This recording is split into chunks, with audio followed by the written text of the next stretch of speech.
Joy is our theme of the day, this third Sunday of Advent. We lit the pink candle, Floyd did. And so our theme is pink. When I was 30, I owned a pink suit. Pink jacket, pink skirt. Hot pink.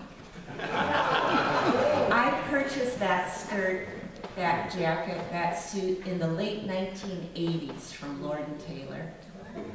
That was a time of big hair, heavily merchandised malls, loaded Christmas trees. Looking back, that suit made quite an outfit.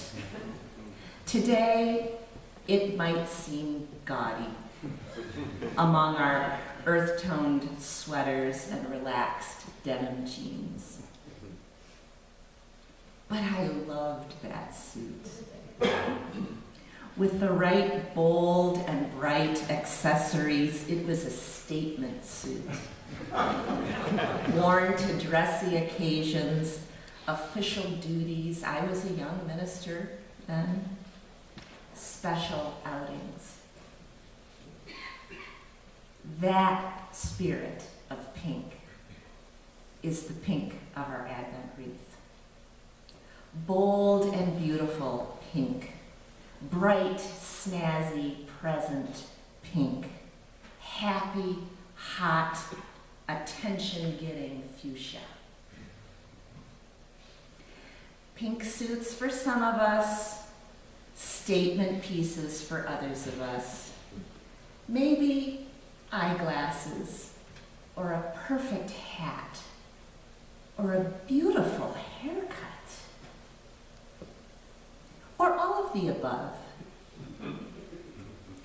I suspect all of us have had a chance to be bold, bright, and beautiful, to be attractive, not necessarily because of a model's face, I'll grant, but a stand out for deeper reasons.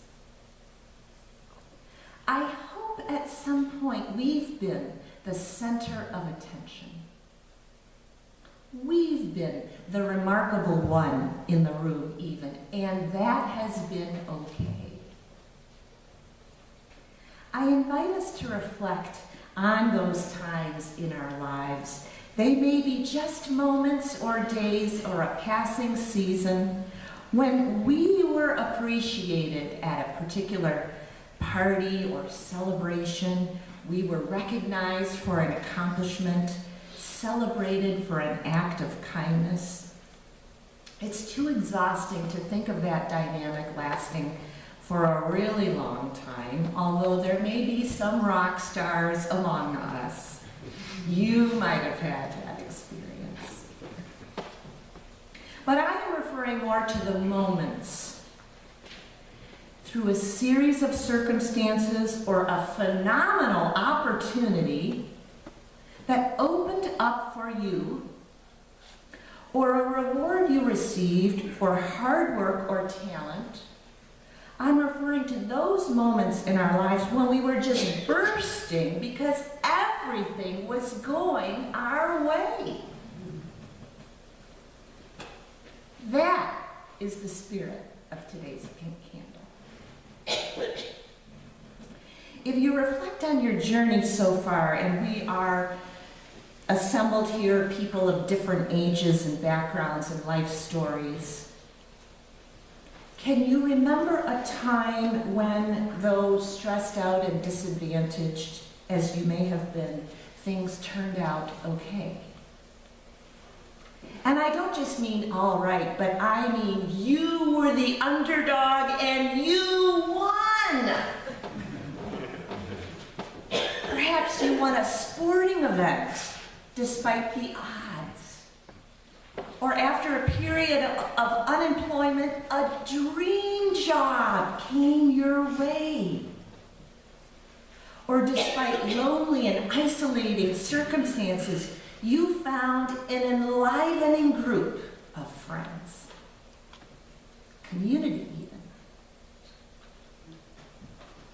As a graduate of the University of Michigan, I learned while living in the diaspora of Indiana that I needed to warn people what kind of a U of M fan I was, or I am. So the game would be on TV and I would be in mixed company, and back in the glory days when Michigan would skunk the other team or win a squeaker, the gloating I was capable of. I must have been very hard to take, but gloating I did. And it wasn't personal bragging. It was deep pride rooted in the Michigan ethos. And I'm not even the most loyal fan. Let's go blue. But that kind of glorious gloating, that kind of beating the odds to victory, the kind of happiness where you can shout to the world, "This is better than winning the lottery." That is the energy of today's pink candle. The pink candle is the candle of rejoice always. And isn't it a relief that there's only one in every wreath? For this kind of joy is special. It is rare. I'll stick my neck out here to suppose that maybe all of us aren't feeling it today. Yet today is the day Rachel read, rejoice always. What do we make of that?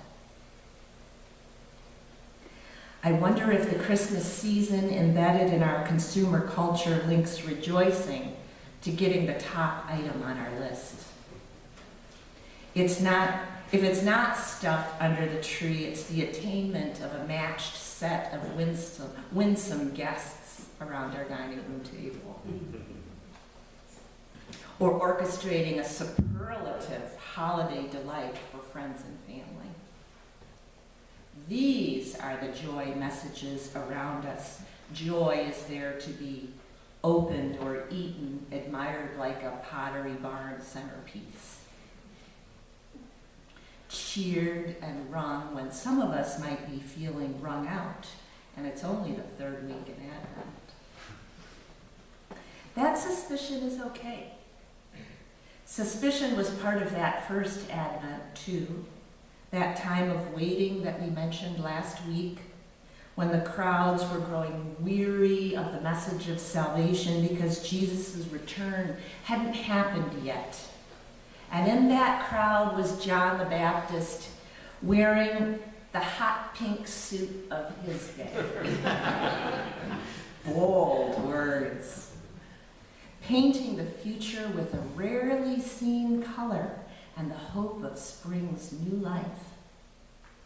I am the voice of one crying out in the wilderness, make straight the way of the Lord.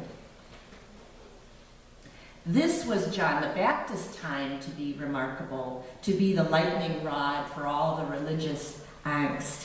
He was the one everyone was noticing, so much so that priests and Levites asked him point blank, "Who are you?" And he gives us the pink candle answer. He explains he is witnessing to the word, the Logos. Now, it might be surprising for us to realize that the use of this word, Logos, or word with a capital W, to describe Jesus was not a new term. The Stoics at that time had been using it to describe what they understood to be the central principle of the universe. People at that time used Logos to describe the spirit that pervaded the world. And John comes along and says, yes, that central principle of the universe, the spirit that pervades everything, the Logos is here among us. We sing hymns that refer to this guy as only begotten. But it might be more helpful to think one of a kind. That's the point of John's message. You know, you've been hoping for a Savior, he says to the dusty Gentiles, someone to empower you and include you in God's family. Well, Jesus is that guy. But being that guy gets a bad rap, doesn't it?